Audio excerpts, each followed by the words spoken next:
नमस्कार, आर्या न्यूज देख रहे हैं आप और मैं आपके साथ हल्का सिंह। बुलेटिन में आपका स्वागत है। प्रधानमंत्री नरेंद्र मोदी आज रविवार को मन की बात कार्यक्रम के जरिए देशवासियों से संवाद किया। मन की बात कार्यक्रम का ये 103वां एपिसोड है। प्रधानमंत्री ने आज के कार्यक्रम में कई महत्वपूर्ण बातों का जिक्र किया। मॉनसून की बात करते हुए पीएम मोदी ने जल संरक्षण की भी बात की। मेरे प्यारे देशवासियों, नमस्कार। मन की बात में आप सभी का बहुत बहुत स्वागत है। जुलाई का महीना यानी मॉनसून का महीना, बारिश का महीना, बीते कुछ दिन प्राकृतिक आपदाओं के कारण चिंता और परेशानी से भरे रहे हैं। यमुना समेत कई नदियों में बाढ़ से कई इलाकों में लोगों को तकलीफ उठानी पड़ी है। पहाड़ी इलाकों में भूस्खलन की घटनाएं भी हुई हैं। इसी दौरान देश के पश्चिमी हिस्से में कुछ समय पूर्व गुजरात के इलाकों में बिपरजॉय साइक्लोन भी आया। लेकिन साथियों, इन आपदाओं के बीच हम सब देशवासियों ने फिर दिखाया है कि सामूहिक प्रयास की ताकत क्या होती है। स्थानीय लोगों ने, हमारे एनडीआरएफ के जवानों ने, स्थानीय प्रशासन के लोगों ने दिन रात लगाकर ऐसी आपदाओं का मुकाबला किया है। किसी भी आपदा से निपटने में हमारे सामर्थ्य और संसाधनों की भूमिका बड़ी होती है, लेकिन इसके साथ ही हमारी संवेदनशीलता और एक दूसरे का हाथ थामने की भावना उतनी ही अहम होती है। आपको याद होगा, कुछ समय पहले मैं एमपी के शहडोल गया था। वहां मेरी मुलाकात पकरिया गांव के आदिवासी भाई बहनों से हुई थी। वहीं पर मेरी उनसे प्रकृति और पानी को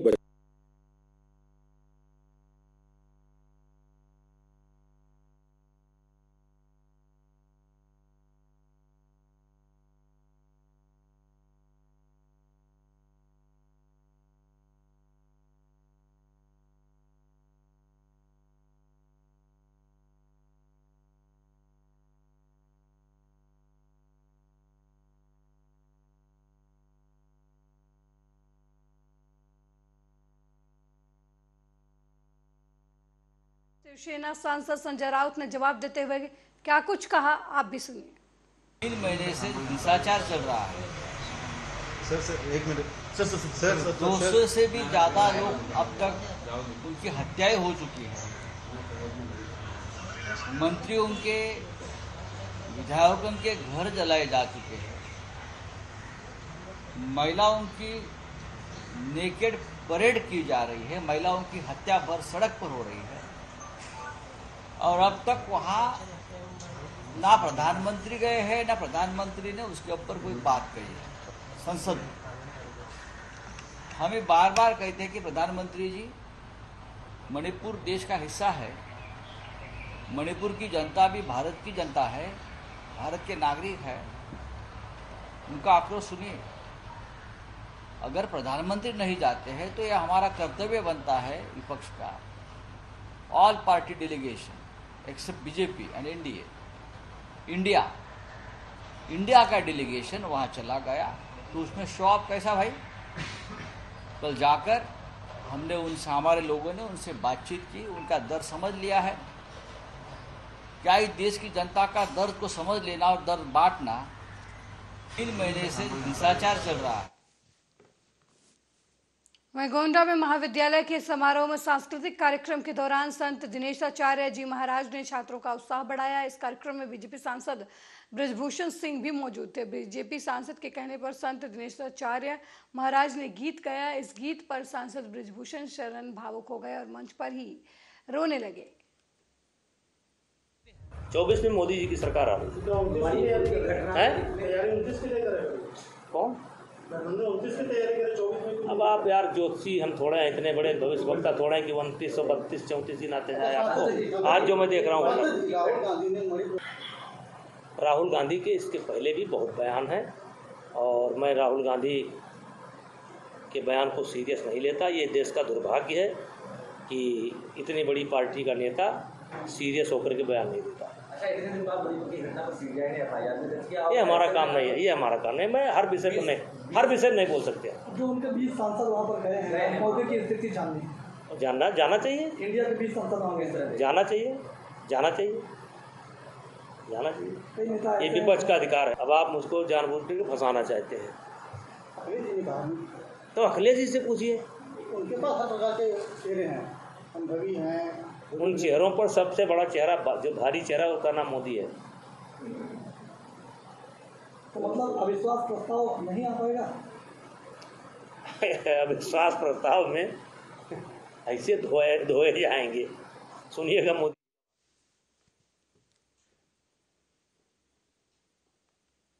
वहीं पंजाब में सुनील जाखड़ का प्रदेश अध्यक्ष बनाया जाना। इस दौरान सुनील जाखड़ के बारे में बात करते हुए केंद्रीय मंत्री अर्जुन राम मेघवाल ने कहा कि मुझे लगता है कि पंजाब के नए पार्टी प्रमुख सुनील जाखड़ के नेतृत्व में बीजेपी मजबूत होगी और यहां 2024 के चुनाव में ज्यादा से ज्यादा कमल खिलेगा। ये हमारा प्रयास रहेगा। देखिए, मेरे पास जो क्लस्टर है उसमें 4 लोकसभा क्षेत्र हैं, 3 पंजाब की है, 1 जम्मू कश्मीर की है, अनंतनाग। भारतीय जनता पार्टी में समय समय पर संगठन में परिवर्तन होते रहते हैं और मैं समझता हूं कि जो नए प्रधान हमारे प्रदेश के बने हैं सुनील जाखड़ जी, उनके नेतृत्व में भारतीय जनता पार्टी मजबूत होगी और 2024 के चुनाव में यहाँ पे ज्यादा से ज्यादा कमल खिले, ये हमारा प्रयास रहेगा। देखिए, मेरे पास जो क्लस्टर है उसमें 4 लोकसभा क्षेत्र हैं, 3 पंजाब की है, 1 जम्मू कश्मीर की है, अनंतनाग। भारतीय जनता पार्टी में समय समय पर संगठन में परिवर्तन होते रहते हैं और मैं समझता हूं। अगली खबर रायसेन से है, जहां सियरमऊ पंचायत में कई सालों से सड़कों का निर्माण कार्य नहीं कराया गया है, जिसकी वजह से ग्रामीणों को भारी परेशानियों से जूझना पड़ रहा है। इस बारे में ग्रामीणों ने जनप्रतिनिधि और प्रशासन को कई बार अवगत कराया है, लेकिन अभी तक रास्तों की सुध नहीं ली गई है, जिसकी वजह से ग्रामीणों में जनप्रतिनिधि और प्रशासन के प्रति रोष पैदा हो गया है। ग्रामीणों ने बताया कि उनके गाँव में ये समस्या कोई नई बात नहीं है। बीते कई सालों से उनके ग्राम पंचायत की प्रशासन द्वारा कोई सुध नहीं ली गई है, जिसकी वजह से उनके गांव में आना जाना काफ़ी दिक्कतों भरा हो रहा है। उन्होंने बताया कि सड़कों का निर्माण कार्य नहीं होने से उनको हर काम करने में परेशानी आ रही है। प्रशासन के साथ कई स्थानीय नेताओं से भी इस बारे में वो गुहार लगा चुके हैं, लेकिन आज तक किसी ने भी उनके गाँव के रास्तों की सुध नहीं ली है। तस्वीरों में भी आप देख सकते हैं कि किस तरीके से सड़कों के हालात जो हैं वो नज़र आ रहे हैं। स्थानीय लोगों को किन दिक्कतों का सामना करना पड़ रहा है, लेकिन अभी तक इस सड़क को लेकर किसी भी अधिकारी और किसी भी नेता ने कोई सुध नहीं ली है। रोड की समस्या है, बच्चे हिंसक होंगे छोटे छोटे, और हर चीज़ की समस्या है, गाड़ी बैल अपनी हर चीज़ की। किसानों को भी जय मेन रास्ता है हमारी, तो कब से हालत खराब है मेन रास्ता की? जहाँ रास्ता की कम से कम 20 साल हो गई, ये रास्ता को जब बिल्कुल सही नहीं है। 12 महीने बची रहती है और यहाँ आने जाने के मेन रास्ता है कि पुराने स्टेट बैंक का रोड पे मेन रास्ता है। अब यहाँ से अपन स्कूल जाते हैं बच्चे, या हम लोग मंदिर जाते हैं, जैन साहब हैं इस तरफ मंदिर जाते हैं, तो निकलने में बहुत दिक्कत होती है। अपन ने पंचायत वालों से भी कहा कि 2-4 भाई ट्राली में। वहीं एमसीपी जिले के भरतपुर विकासखंड सिमरिहा सरकारी स्कूल में शौचालय जर्जर हालत में होने की वजह से शासकीय प्राथमिक शाला छात्र छात्राओं को खुले में शौच के लिए नाले में जाने को मजबूर होना पड़ रहा है। शासकीय स्कूल सिमरिहा में स्वच्छ भारत मिशन से शौचालय का निर्माण कराया गया है, जिसका हाल अब किसी से छुपा नहीं है। आपको बता दें कि टूटी फूटी जर्जर हालत में शौचालय होने की वजह से बच्चों को खुले में शौच जाना पड़ रहा है। ये मामला भरतपुर विकासखंड के प्राथमिक पाठशाला सिमरिहा का है, जहां स्कूल में 74 छात्र छात्राओं के नाम पंजीकृत हैं। विकासखंड के सरकारी स्कूलों के इन्हीं शिक्षकों और बच्चों के माध्यम से नुक्कड़ नाटक, पोस्टर, रैली निकालकर लोगों को खुले में शौच नहीं जाने के लिए जागरूक किया करते थे, लेकिन अब इन्हीं स्कूल के बच्चे जो हैं वो खुले में शौच जाने को मजबूर हैं। खराब है, जर्जर है, जाने योग्य नहीं है, इसलिए बच्चे नाला तरफ जाते हैं। इसकी शिकायत आप कहीं की है? हाँ, शिकायत हमको DO ऑफिस सभी जगह दी है, बताए। कब किए थे? हमारे बच्चे टॉयलेट यूजलेस है, इस वजह से नाला तरफ जाते हैं। अब बना नहीं है, इस वजह से जाएंगे ही। तो आप भेजती हैं? भेजते नहीं है, अब वो जाते हैं, लगा है तो जाएंगे ही। तो बच्चे लोग तो कह रहे हैं आपका नाम ले रहे हैं। नहीं, बच्चे लोग कैसे बोल रहे हैं, हमारा नाम नहीं ले रहे हैं। ले रहे हैं, हम देखें, हमारे पास वीडियो है। तो अब जाएंगे ही, अब लगा होगा तो हम अंदर तो करवाएंगे नहीं, तो वो तो भेजेंगे ही, नाला तरफ भेजेंगे। हम होंगे या हेडमास्टर होंगे, हमारे बच्चे।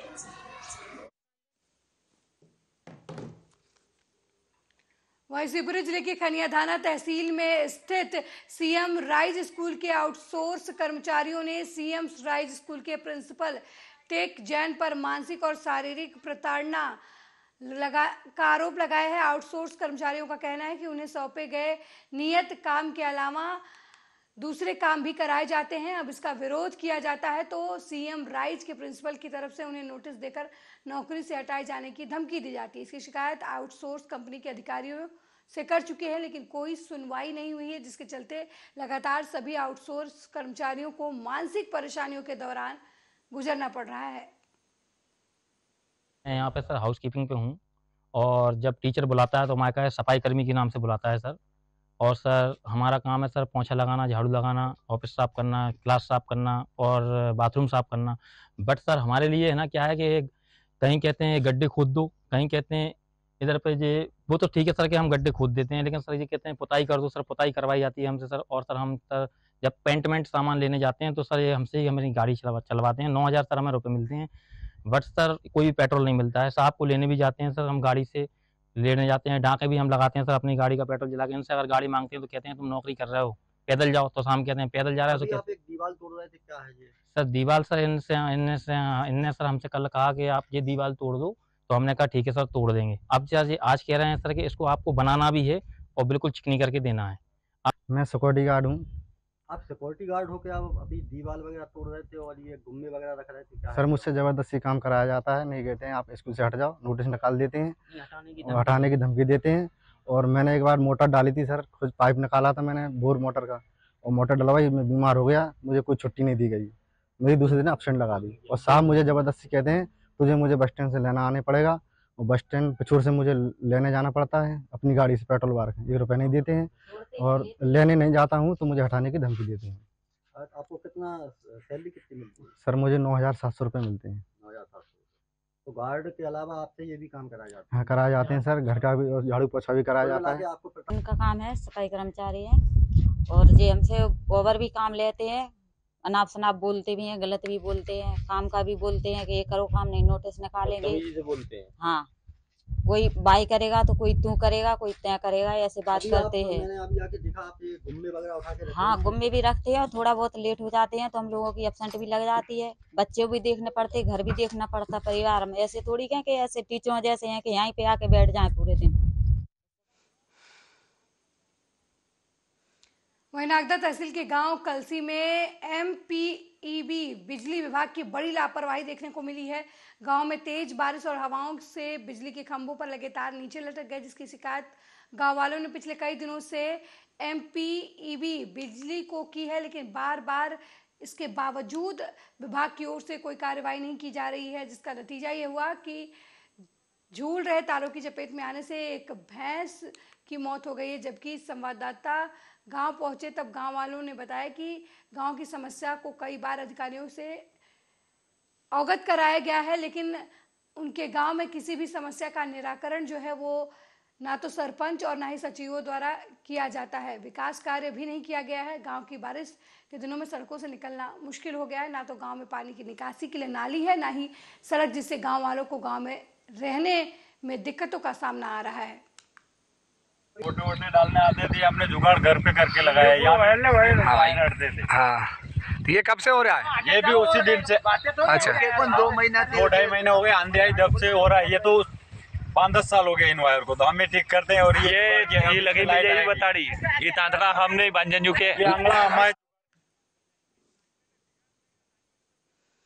अब कांग्रेस ने भी बाबा महाकाल की सवारी पर टिप्पणी करने वालों के खिलाफ कार्रवाई करने की बात कही है। उज्जैन शहर कांग्रेस कमेटी के अध्यक्ष रवि भदौरिया ने वीडियो जारी कर कहा कि मैं और हमारी कांग्रेस पार्टी शहर की फिजा बिगाड़ने वालों के साथ नहीं है। जानकारी के लिए बता दें कि एक मुस्लिम युवक ने दोपहर पुलिस कंट्रोल रूम पर धरने के दौरान कहा कि सोमवार को बाबा महाकाल की सवारी निकाल कर दिखाना।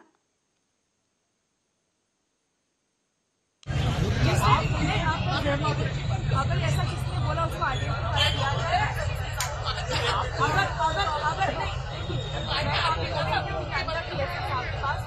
मुझे नहीं लगता है कि ऐसी बात किसी से करनी चाहिए। अगर किसी ने भी किया है और कोई प्रूफ है क्योंकि ऐसे किसी व्यक्ति को हम साथ नहीं रख सकते क्योंकि इस तरह की बात है।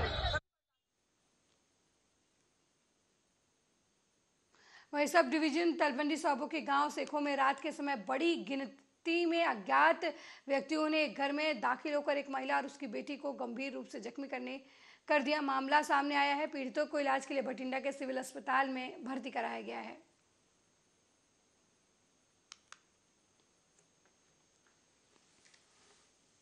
पेशेंट है जी सेखो तो है जी एक हरजिंदर कौर नाम है उन्होंने बेटी है जी तो ਜਿਹੜੇ ਰਜਿੰਦਰ ਕੌਰ ਦੇ ਕਾਫੀ ਸੱਟਾਂ ਨੇ ਸੀਰੀਅਸ ਹੈ। ਰਜਿੰਦਰ ਕੌਰ ਨੂੰ ਏਮਸ ਰੈਫਰ ਕਰ ਰਹੇ हैं। ਤੇ ਬੇਟੀ ਦੀ ਕਿੰਨੀ ਸੱਟ ਹੈ? ਬੇਟੀ ਦੀ ਵੀ ਸੱਟ ਹੈ, ਬੇਟੀ ਦੀ ਥੋੜੀ ਸੱਟ ਘੱਟ ਹੈ। ਰਜਿੰਦਰ ਕੌਰ ਦੀ ਸੱਟ ਜ਼ਿਆਦਾ ਹੈ, ਏਮਸ ਰੈਫਰ ਕਰ ਰਹੇ हैं। ਇਹ ਜੀ ਪੇਸ਼ੈਂਟ ਹੈ ਜੀ ਸੇਖੋ ਤੋਂ ਹੈ ਜੀ ਇੱਕ ਰਾਤ ਕਿੱਥੇ ਘਟਨਾ ਘਟੀ? ਰਾਤ ਨਾ ਜੀ ਸੇਖੂ ਪਿੰਡ ਤੋਂ ਸਾਡੇ ਕੋਲ ਕਾਲ ਆਈ ਸੀ 10 ਸਵਾ 10 ਦੇ ਕਰੀਬ। ਦੋ ਮਾਵਾਂ ਧੀਆਂ ਨੂੰ ਬੁਰੀ ਤਰ੍ਹਾਂ ਵੱਢ ਕੇ ਭਾਗੇ। ਅਸੀਂ ਉਹਨਾਂ ਨੂੰ ਬਠਿੰਡਾ ਸਿਵਲ ਹਸਪਤਾਲ ਦਾਖਲ ਕਰਾਤਾ ਬਹੁਤ ਬੁਰੀ ਤਰ੍ਹਾਂ। ਰਾਤ ਮੇਰੇ ਕੋਲੇ ਫੋਨ ਆਇਆ ਸੀਗਾ 10 ਸਵਾ 10 ਦੇ ਕਰੀਬ ਵੀ ਸੇਖੂ ਪਿੰਡ ਕੋਈ ਲੜਾਈ ਹੋਈ ਹੈ ਤੇ ਦੋ ਮਾਵਾਂ ਧੀਆਂ ਬੁਰੀ ਤਰ੍ਹਾਂ ਵੱਢੀਆਂ ਗਈਆਂ। ਜਦੋਂ ਮੈਂ ਤੇ ਮੇਰੇ ਸਾਥੀ ਮਨਪ੍ਰੀਤ ਨਾਲ ਐਂਬੂਲੈਂਸ ਗੱਡੀ ਲੈ ਕੇ ਪਹੁੰਚੇ ਤਾਂ ਉੱਥੇ ਲੋਕਾਂ ਦਾ ਇਕੱਠ ਸੀ। ਜਿੱਥੇ ਦੇਖਿਆ ਕਿ ਮਾਵਾਂ ਧੀਆਂ ਖੂਨ ਨਾਲ ਲੱਥ-ਪੱਥ ਹੋਈਆਂ ਪਈਆਂ ਸੀ, ਉੱਥੇ ਲੋਕਾਂ ਨੇ ਦੱਸਿਆ ਵੀ ਇਹ ਕੋਈ 10 ਤੋਂ 15 ਅਣਪਛਾਤੇ ਵਿਅਕਤੀ ਤੇਜ਼ ਹਥਿਆਰਾਂ ਨਾਲ ਦੋਨੇ ਮਾਵਾਂ ਧੀਆਂ ਤੇ ਵਾਰ ਕੀਤਾ। ਜਿਸ ਤਰ੍ਹਾਂ ਮਾਂ ਦੀ ਹਾਲਤ ਬਹੁਤ ਗੰਭੀਰ ਸੀਗੀ, ਜਿਹਨੂੰ ਬਠਿੰਡਾ ਦੇ ਸਿਵਲ ਹਸਪਤਾਲ ਵਿੱਚ ਡਾਕਟਰਾਂ ਵੱਲੋਂ। वहीं माछीवाड़ा साहिब में आज सुबह राहो रोड पर हुए एक दर्दनाक हादसे में युवक की मौत हो गई। मिली जानकारी के मुताबिक युवक मोटरसाइकिल पर सवार होकर राहो पर रोड पर मच्छीवाड़ा की ओर आ रहा था। यहाँ आ रही टाटा की गाड़ी ने युवक को टक्कर मार दी। इस हादसे में मोटरसाइकिल सवार बिट्टू नाम के युवक को गंभीर चोटें आई। जब उसे अस्पताल ले जाया गया तो उसे डॉक्टरों ने मृत घोषित कर दिया। पुलिस ने वहीं शव को कब्जे में लेकर पोस्टमार्टम के लिए भेज दिया है और ट्रक चालक को पकड़कर उसके खिलाफ कानूनी कार्रवाई की जा रही है।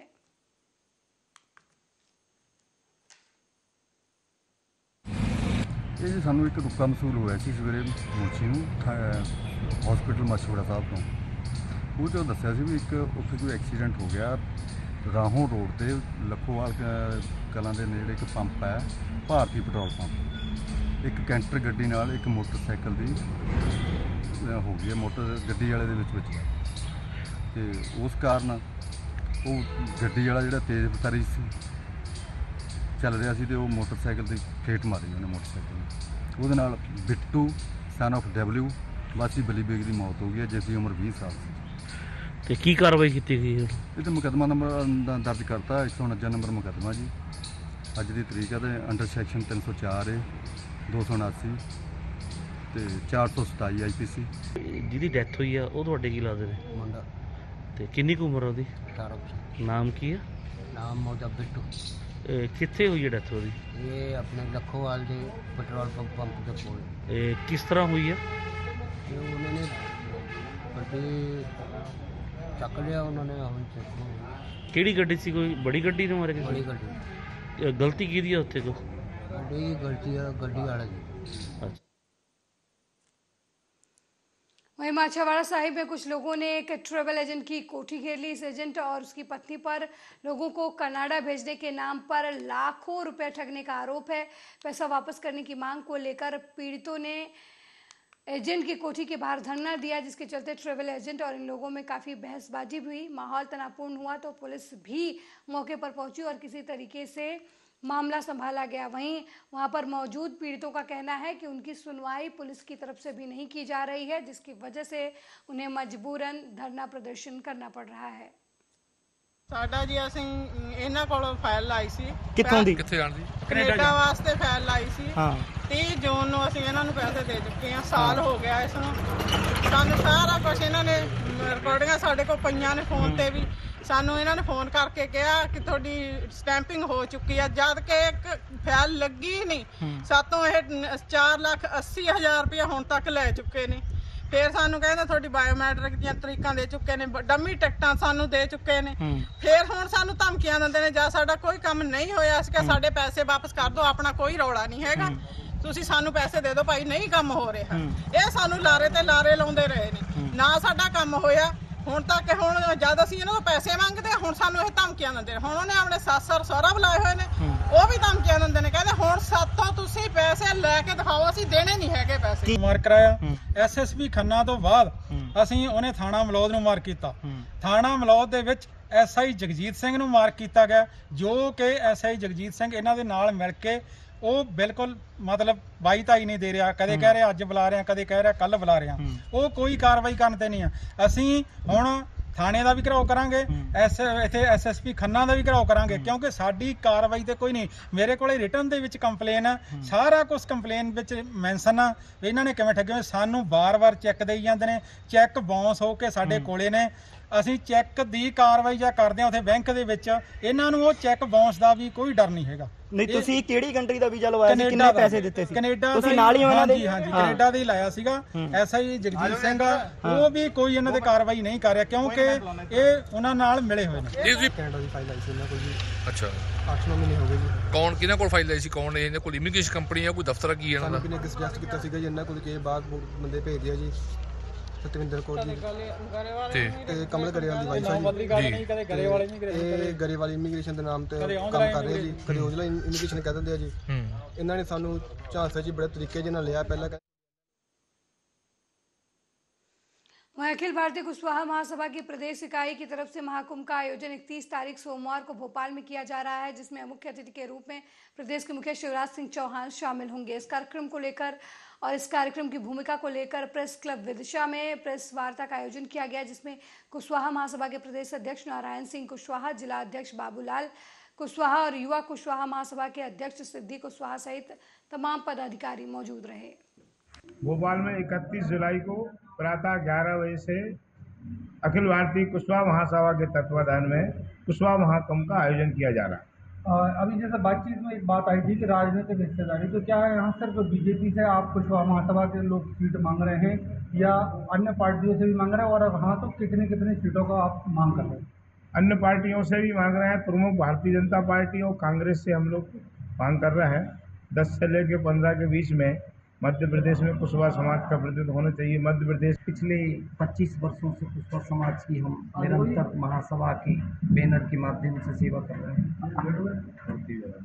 आज की जो प्रेस वार्ता आयोजित की गई है, किस विषय को लेकर आयोजित की गई? आज की जो प्रेस वार्ता है, हमारे पत्रकार बंधुओं के लिए सादर नमस्कार, जय श्री राम।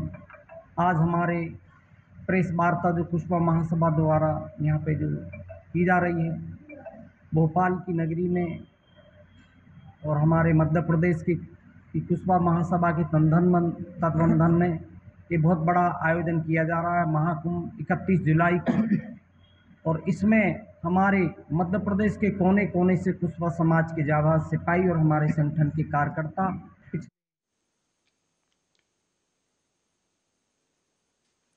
मेरे साथ इस बुलेटिन में फिलहाल इतना ही। देश दुनिया की तमाम खबरों को देखने के लिए देखते रहिए आर्या न्यूज़।